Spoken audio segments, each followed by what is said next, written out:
Welcome to another video of the Cheat Code, where we help you honor your life and find more happiness by removing internal conflict. So without further ado, let's go ahead and get into the video. In today's video, we're gonna speak on how to manage your time effectively.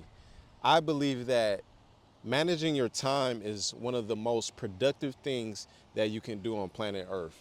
So if we're able to tenfold our time management skills, therefore, we're able to 10 times our productivity. I have a very special technique that I'm gonna share with you guys in just a minute. But first things first, one of the most important things you wanna do when it comes to managing your time is removing all distractions. I'm speaking about people. I'm speaking about, like, if it's your phone scrolling on Instagram and things like that. Put the phone on Do Not Disturb. Find a quiet place to sit and get the work done. Never underestimate the power of a clean space. If you have an office and it's a lot of clutter around you and things like that, it can become very difficult for you to focus on the task that's in front of you. So just tidy up a little bit, organize the books, organize the folders, organize things around you, and create a space that'll allow you to involve yourself into deep work. Those are my prerequisite recommendations before going into this technique. This technique right here is going to tenfold your productivity, and it is titled the Promoto technique. I think I'm pronouncing that right. If not, somebody correct me down in the comments, but it's the Promoto technique, in which for 25 minutes, you're going to set a timer for 25 minutes, and you're going to involve yourself in very deep work for 25 minutes. Once the alarm has set off, or your timer has set off, what you can then do next is just take a 5 to 10 minute rest before your next rep or your next promoto. I found this to be one of the most powerful techniques that has ever existed to mankind. I utilized this for years, and it's transformed me in totality tenfold.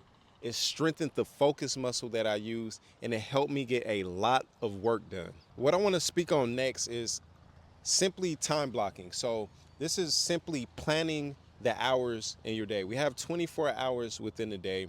How many hours are you working? How much time do you need to eat? How much time do you need to spend with family and friends?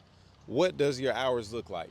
In correlation to planning your day, what I like to do with my clients is, when we accomplish these things and while we're doing these things, what type of state are you in? Are you in a joyous state, an energetic state, an inspirational state? Claim the state that you're in when you're planning your day and you're planning your hours. One thing that I don't see a lot of people doing also is planning their whole week in totality.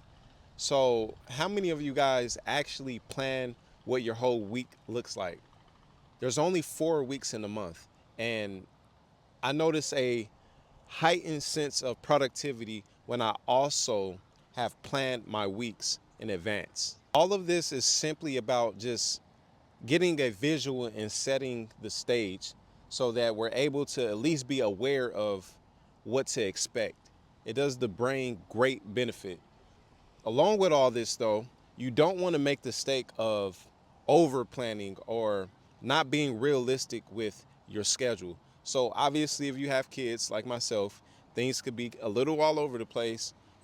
If you work a very unstable job and things like that, you know what I'm speaking about. You gotta be realistic with your time, which leads me to my other point, which is, once you set out your week, or you plan your week in advance and you lived it out, make sure that you track your hours, track what you did. There's plenty of planners out there that allows you to see what you're doing with your time. Track your week. As you track your week, you can then adjust effectively. So plan your week, track your week, and then adjust effectively, and see where maybe you spent too much time watching TV. Maybe you spent too much time playing video games. Correct those mistakes and increase and boost your productivity. Again, we want to be able to manage our time effectively. What are your goals and what are you trying to accomplish?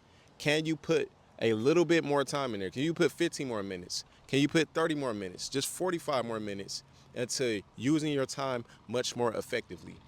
And this is one of the most important things ever. Can you respect the timer? Remember the technique that I shared with you guys earlier, the Pomodoro technique, can you respect the timer? When those 25 minutes is up and you go and you complete your task and then you now go into your break for that 5 and 10 minutes, can you respect the timer? And when that alarm or when that time is up, can you get back to work? That's the question. Can you get back to work? Can you respect the timer? So I wholeheartedly believe that if you guys take the advice in this video, you will be able to master your time effectively and become so much more productive. Again, remember the Pomodoro technique. Deep work for 25 minutes, rest for 5 to 10 minutes, and then get back to more work. Using time clock visuals, planning out our weeks, planning out our days, downloading that weekly tracker, that daily tracker, and utilizing it. Being disciplined, being realistic with our time schedules, adjusting to our time schedules, learning how much time we're willing to put into our work and our goals and our dreams to accomplish them. And most importantly, how many mediocre things in our life we're willing to let go so that we're able to manage our time effectively. I hope that this video was a ton of help for you guys, and I hope you guys can find the discipline to utilize this technique, remove the distractions like I said, and manage your time effectively. Without further ado, that's all I have for you guys today. Hope you guys have a blessed one. Peace.